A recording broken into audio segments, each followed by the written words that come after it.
ஒரு ஊர் இருக்கு, தஞ்சாவூர் போகிற வழியில் வல்லன் ஒரு ஊர் உள்ள போனீங்கன்னா மன்னார்குடி பக்கத்தில் ஒரு ஊர். அந்த ஊரில் மொத்த வீடுமே கபடி பிளேயர்ஸ். இந்த ஊரில் இருக்க 50 குடும்பத்தோடைய பசங்களும் கபடி பிளேயர்ஸ். அப்போ அந்த ஊர் ஏன் பசங்க கபடி பிளேயர் ஆனாங்க?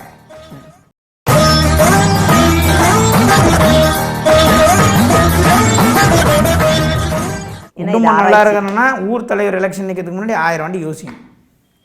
இப்போது நீங்கள் சொல்லக்கூடிய இந்த விஷயங்களை பார்க்கும்போது நிறைய தலைவர்கள் நம்ம தமிழ்நாட்டிலே உருவாகி இருக்கிறாங்க. கடைசி காலத்தில் பெரிய பெரிய அரசியல்வாதிகளாக இருந்தவங்களும் சரி, நாட்டு மக்களுக்கு நல்லது செய்தவங்களும் சரி, கடைசி காலத்தில் 10 பைசா கூட இல்லாமல் போனவங்களாம் இருக்காங்க. அப்போ அவங்க வீட்டு வாஸ்து எப்படி இருக்கும்? அதாவது தலைவர்னாலே அந்த ஊருடைய பாதிப்பு எடுத்துக்கிறார்.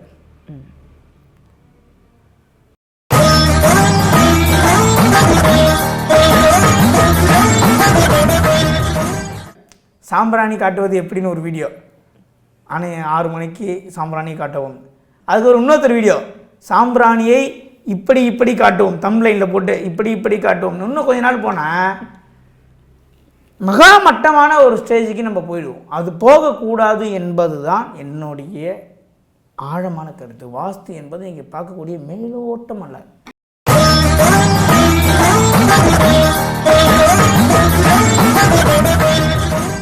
டிவைன் வுட்ஸ் நேயர்களுக்கு அன்பான வணக்கங்கள். கடந்த பதிவில் ஊருக்கே வாஸ்து பார்க்கறது எப்படி, அதற்கான விதிமுறைகள் என்ன, அது யாரெல்லாம் பாதிக்குங்கிறது குறித்து நம்ம பார்த்தோம். இன்னும் பல தகவல்கள் நம்ம கேட்டு தெரிஞ்சுக்க வேண்டியிருக்கு. இது குறித்த விளக்கங்களை தரதுக்காக இன்றைக்கும் நம்முடைய நிகழ்ச்சிக்காக இணைந்திருக்காங்க வாஸ்து நிபுணர் மற்றும் ஜோதிடர் சம்பத் சுப்பிரமணியம் அவர்கள். வாங்க சார், வரவேற்கலாம். வணக்கம் சார். வணக்கம் மேடம். இப்போ ஒரு சில ஊர்கள் நம்ம பார்க்குறோம், குறிப்பிட்டு சொல்ல விருப்பப்படல, இருந்தாலும் நான் ஒரு சில கிராமங்கள் பார்க்குறேன், வீட்டில் யாருமே இருக்க மாட்டாங்க, ஆண்கள் எல்லாருமே சவுதி, துபாய், சிங்கப்பூர், மலேசியா அந்த மாதிரி நாடுகளுக்கு போவாங்க. நைரீதி கட்டாயிரும். ஓகே, யாரெல்லாம் வெளிநாட்டில் போய் தங்கி அதிகமாக வேலை செய்கிறாங்களோ கடன் பிரச்சனை மாட்டிப்பான் 90%. ஏன்னா நைரீதி கட்டானதுனால தான் வெளிநாட்டுக்கு போகிறான். நைரீதினால பொருளாதாரம். நீ கட்டாயி போய் சம்பாரிச்சு என்ன சாதிப்ப முடியாது, வாய்ப்பே கிடையாது. பேருக்கெல்லாம் வெளிநாடு. வெளிநாட்டில் வாடும் நண்பர்களே, டிப்ரெஷனில் தான் நீங்கள் வாழ்வீங்க. 90% துபாயில், சிங்கப்பூரில், மலேசியாவில் இருக்கக்கூடிய, மெல்போர்னில் இருக்கக்கூடிய, ஆஸ்திரேலியா, யூஎஸில் இருக்கக்கூடிய தமிழர்களை போய் கேளுங்க. அவருடைய மனக்குறை சொல்லி மாளாது. இங்கே நினச்சிப்பான் இந்தியாவில் அவனுக்கு என்னப்பா அவன் நல்லா இருக்கிறானு. அட பாங்களா, உண்மையிலே நம்ம எவ்வளோ மேலே, அவங்க தான் என் பாவம். ஓகே, உண்மை அதுதான். ஏன்னா களத்தில் நான் பார்ப்பதால் அனைத்து உண்மையும் என்னால் இவ்வளோ ஈஸியாக சொல்ல முடியுது. இங்கே வாஸ்து அவங்களுக்கு கட்டானதுனால தான் அவங்க வெளிநாட்டுக்கே போகிறாங்க. அந்த ஊருக்கே நைரீதி பிரச்சனையாக இருக்கும்.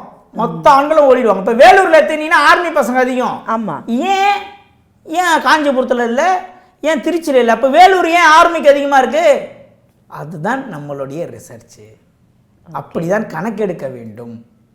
ஒரு ஊர் இருக்குது, தஞ்சாவூர் போகிற வழியில் வல்லன் ஒரு ஊர் உள்ள போனீங்கன்னா மன்னார்குடி பக்கத்தில் ஒரு ஊர். அந்த ஊரில் மொத்த வீடுமே கபடி பிளேயர்ஸ். அந்த ஊரில் இருக்க 50 குடும்பத்தோடைய பசங்களும் கபடி பிளேயர்ஸ். அப்போ அந்த ஊர் ஏன் பசங்க கபடி பிளேயர் ஆனாங்க? அந்த இடம் என்ன சொல்லுது? வீரத்தின் அழகு கபடி. அப்போ அந்த ஊர் வடமேற்கா இல்லை தென்மேற்கா தென்கிழக்கா, எப்படி ரிசர்ச் செய்ய வேண்டும் பண்ணி சில விஷயங்களை, கிராமத்துக்கே ஒரு சில விஷயங்களை மாற்ற முடியும். இப்போது நீங்கள் கிராமத்துக்கே ஒரு வாஸ்து பார்க்குறீங்க அப்படின்னா கட்டாயமாக அது இன்னொரு எல்லையோடு முட்டும் இல்லையா? ஆமாம். அப்போ அந்த எல்லை கணக்கும் உட்படுமா? அதாவது உங்களுடைய எல்லை எங்கே தொடங்கி எங்கே முடியுதோ அதுக்குள்ளே அடைக்கணும். கிழக்கு மேற்கு வடக்கு சுற்றி இருக்கிற ஊரை பற்றி நம்மளுக்கு பிரச்சனை. இருக்கிற ஊருடைய எல்லையில் இருக்கக்கூடிய ஏரின்னு வைங்க. உங்கள் ஊருக்கு அது பாதிக்குமா அப்படின்னு கேட்குறீங்கன்னா, இப்போ உங்கள் ஊருடைய முழு பரப்பளவை எடுத்துக்கணும். அந்த முழு பரப்பளவில் அந்த ஏரியோடைய பரப்பளவு பெரிய, இப்போ மதுராந்தகம் ஏரினா பெரிய ஏரி, அந்த மாதிரி இருக்கா இல்லை சின்ன ஏரியா இருக்கான்னு பார்த்துட்டு உங்கள் ஊருடைய எல்லையில் எவ்வளோ தூரம் அதோடைய தாக்கம் இருக்குன்னு மட்டும் நம்ம தெரிஞ்சுக்கலாம். அது ஊருடைய முழுவதையும் பாதிக்காது. ஓகே, ஊரை முழுவதையும் பாதிக்காது. அதோடைய பாதிப்பு இருக்கும் எல்லை பகுதியில் இருக்கக்கூடிய பகுதிகளை. முழு கிராமத்துக்கு இருக்காது. முழு கிராமத்துக்கு இருக்காது. பெரிய ஏரியா இருந்தால் முழு கிராமத்துக்கு இருக்கும். பக்கத்து ஊரில் கிணறு, பக்கத்து ஊரில் ஏரி, ஏன் எல்லாம் அங்கே முடியுது. அந்த பக்கத்துலேயே ஏரி இருக்கிறதுனால இந்த ஊரை பாதிக்குமா? நிச்சயமாக பாதிக்கும். ஆனால் அது எவ்வளோ தூரம் அந்த ஸ்ப்ரெட் ஆகி வருதுன்றதை நம்ம கணக்கெடுக்கணும். ஓகே, இப்போ இது ஊருக்கு சொல்லிட்டீங்க. இப்போ ஒரு மாநிலம் அப்படின்னு எடுத்துக்கும் போது ஊராக நம்ம பிரிக்கலாமா இல்லை மாநிலமாகவே பிரிச்சிடலாமா? இப்போது கிராமம் என்பது தனி, அந்த கிராமத்தை மட்டும் பாதிக்கும். ம். மாவட்டம் என்பது ஒன்று இருக்கு. மாவட்டத்தில் இருக்க வாஸ்து அந்த நீ நல்லா எடுத்து பாருங்க. திருவண்ணாமலை மாவட்டம் எடுத்தாலே கஷ்டம்தான், விழுப்புரம் எடுத்தாலே மிடில் கிளாஸ் தான், காஞ்சிபுரம் எடுத்தாலே கஷ்டம்தான், திருச்சி எடுத்தா டாப்பு, கோயம்புத்தூர் எடுத்தா டாப்பு, திருப்பூர் எடுத்தா டாப்பு, கரூர் எடுத்தா டாப்பு. ஏன்? அந்த மாவட்டம் சொல்லக்கூடிய வாஸ்து. ஓடுது ஆறு காவேரி, ஓடுது மணிமுத்தாறு. அப்போ அங்கே இருக்கக்கூடிய வாஸ்து மேற்கு தெற்குலையும் மலை, இங்க அப்படி இல்லை. அப்போ இந்த மாவட்டம் ஒரு விஷயத்தை சொல்கிறது, ஊர் ஒரு விஷயத்தை சொல்கிறது. இப்போ மாவட்டமே தப்பானாலும் ஊர் சரியா இருந்தால் ஊர் தப்பிச்சிடும், நீ மட்டும் தப்பிச்சிருவீங்க. ஓகே, 10 பேர் போகிறோம் நார்த்தில், குளிர் ஜாஸ்தியாக இருக்குது, நீங்கள் மட்டும் ஜர்க்கின் போட்டுக்கிறீங்க, நீங்கள் மட்டும் தப்பிச்சிருவீங்க. நாங்கள் 9 பேர் நான் குளிர நடிங்கிடுவோம். அப்போ உங்களை நீங்கள் காப்பா, ஊரே தப்பாக இருக்குது, உங்கள் வீடு மட்டும் கரெக்டாக இருக்குன்னா நீங்கள் இன்னும் கொஞ்சம் தப்பிப்பீங்க, இன்னும் கொஞ்சம் தப்பிச்சிக்கலாம். ஆனால் ஊர் ரொம்ப முக்கியம். ஊர் தலைவரை தான் முதல்ல தாக்கும். எத்தனை பேர் இதுக்கப்புறம் தலைவர் போட்டியிலேருந்து விலக போகிறாங்கன்னு தெரியல, ஆனால் இது உண்மை. குடும்பம் நல்லா இருக்கணும்னா ஊர் தலைவர் எலெக்ஷன் நிற்கிறதுக்கு முன்னாடி 1000 வாட்டி யோசிக்கணும். இப்போ நீங்க சொல்லக்கூடிய இந்த விஷயங்களை பார்க்கும்போது நிறைய தலைவர்கள் நம்ம தமிழ்நாட்டிலே உருவாகி இருக்காங்க. கடைசி காலத்துல பெரிய பெரிய அரசியல்வாதிகளாக இருந்தவங்களும் சரி, நாட்டு மக்களுக்கு நல்லது செய்தவங்களும் சரி, கடைசி காலத்துல 10 பைசா கூட இல்லாம போனவங்களாம் இருக்காங்க. அப்போ அவங்க வீட்டு வாஸ்து எப்படி இருக்கும்? அதாவது தலைவர்னாலே அந்த ஊருடைய பாதிப்பு எடுத்துக்கிறார். 1 பைசா கூட இல்லாத போறாரு, எல்லாத்தையும் இழந்துட்டு போறாருன்னா வடமேற்குல அவருக்கு பிரச்சனை நடத்தும். நம்ம கலைவாணர் கூட சொல்லலாம் இல்லையா, எல்லாருக்கும் உதவி. வடமேற்குல டோட்டலா காலினா அனைத்தையும் இழந்து விட்டு தான் நீ செல்ல. அலெக்சாண்டர் இறக்கும்போது சொல்றாரு, 2 கைகளையும் இப்படி ஓப்பனா வச்சு எடுத்துட்டு போங்க, எவ்வளோ சாதனைகள் படைத்த நானே ஒன்றும் இல்லாத போறேன்றதை இந்த மக்கள் தெரிஞ்சுக்கணும்னாரு. வடமேற்கு பாதிப்பு, அதெல்லாம் வடமேற்கு பாதிப்பு. அப்போ வாஸ்து நீங்கள் சாப்பிட்ற முதல்ல, தூங்குறதுல முதல்ல, தண்ணி குடிக்கிறதுலேருந்து, ஃப்ளைட்டில் போகிறதுலேருந்து எல்லா இடத்துலையும் வாஸ்து வேலை செய்யும், பயங்கரமாக வேலை செய்யும். இதை நீங்கள் உண்மை என்று தெரிந்து கொள்ள வேண்டும் என்றால் ஒரு விஷயம் பண்ணணும். ஊரில் அதாவது காஞ்சிபுரம், திருவண்ணாமலை, விழுப்புரம், திருவள்ளூர், திண்டிவனம், சரிங்களா, இந்த சைடில் திருக்கோயிலூர், கள்ளக்குறிச்சி, சேலம், தியாகதுரம், துவாக்குடி, இந்த சைடெலாம் போய் இருக்கக்கூடிய கிராம ஊர் பஞ்சாயத்து தலைவர்களுடைய வாழ்க்கையை பாருங்கள், பர்சனல் லைஃப்பை பாருங்கள். அதுக்கப்புறம் நீங்கள் தெரிஞ்சுப்பீங்க வாஸ்து எந்த. ஒரு தலைவர் கிராம தலைவராக இருந்து நல்லா இருக்காருன்னா ஊர் வாஸ்து நல்லா இருக்குன்னு அர்த்தம். ஒரு கிராம தலைவருடைய வாழ்க்கை அடி நவுத்தி அடிச்சிச்சு அப்படின்னா வாஸ்துவோடைய பிரச்சனை தலைவரை தாக்கி விட்டது. தன் கிராம மக்களை காப்பாற்ற வேண்டும் என்று போறார், முதல் அடி அவர் தான் வாங்குறார். ஏய், இந்த ஊரில் இந்த பிரச்சனை இது, மக்களை நீ முதல்ல உன்னை போடு, ஒரு போட்டுன்னு போட்டுரும். இதான் உண்மை.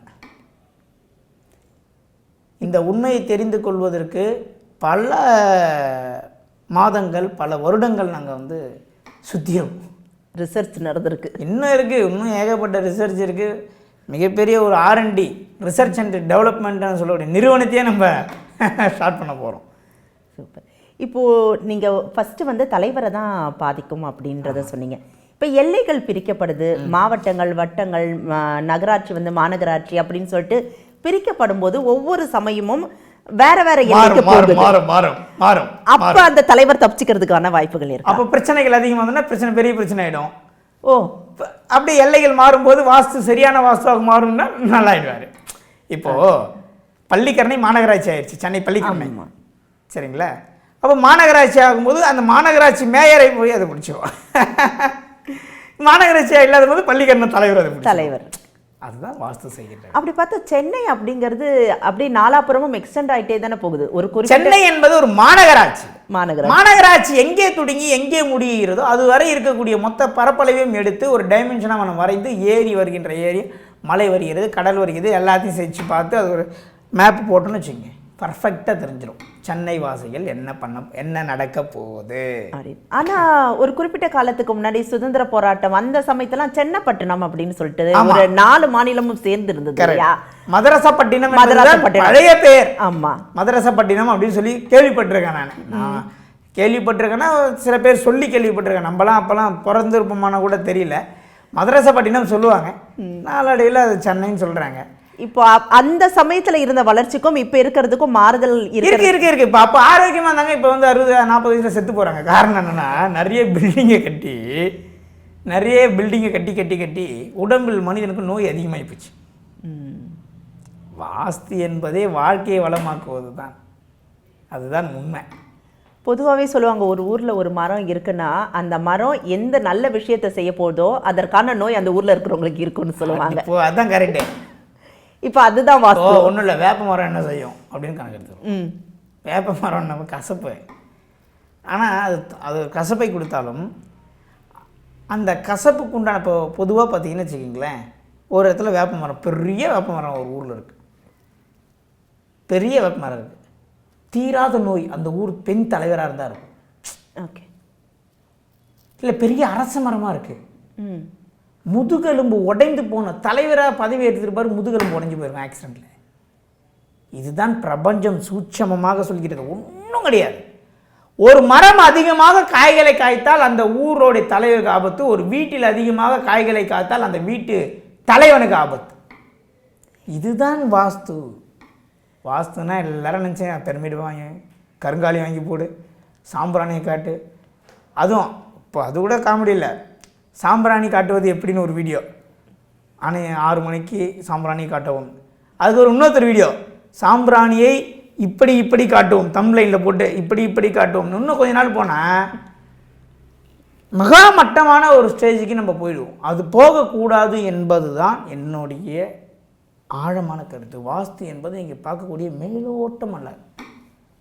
ஒரு கழனிக்கு போகிறோன்னா அவன் விவசாயி லாபம் பண்ணுறாங்களா இல்லை நஷ்டம் பண்ணுறாங்களான்றத சொல்ல முடியும். அவங்க இருக்க கழனி, மோட்டர், பம்பு, அவங்க கழனியுடைய அமைப்பை கூட சொல்ல முடியும். அப்போது வாஸ்து என்பது அவ்வளோ தூரம் வேலை செய்யுது, நம்மளுக்கு தான் தெரியல. ஆனால் இப்போ நீங்கள் சொல்கிறத வச்சு பார்த்தா பசுமையான ஒரு மாநிலமாக நம்ம வந்து உருவாக்க முடியும் இல்லையா? ஏன்னா தண்ணி இல்லை, தண்ணி எடுக்க முடியல, நீர்நிலைகள் இல்லை, ஆழமாக போர் போட்டால் தண்ணி வரலை, விவசாயத்துக்கு வந்து நல்ல அறுவடை நேரத்தில் மழை வந்துடுது. இது எல்லாமே வாஸ்து சம்மந்தப்பட்டது, எல்லாமே A to Z வாஸ்து. நான் சொல்ல தண்ணி குடிக்கிறதுலேருந்து தூங்குற வரைக்கும் உங்களை வாஸ்து வேலை செய்யும். இதுதான் உண்மை. இதை நீங்கள் அப்படியே லைட்டாக கொஞ்சம் வாட்ச் பண்ணி பார்க்கணும். சரி, ரைட்டு. இன்னும் சில விஷயங்களை உண்மையாக நம்ம சொல்லலாம். கண்டிப்பாக நிச்சயமாக தொடர்ந்து பேசுவோம். நிச்சயமாக இன்றைய நிகழ்ச்சியின் மூலமாக ரொம்பவே அழகாக வந்து வாஸ்து ஊருக்கு மட்டும் இல்லை, மாநிலம் உலகத்துக்குமே பொருந்தும் அப்படிங்கிறத பல உதாரணங்களோடு சொல்லியிருக்கீங்க.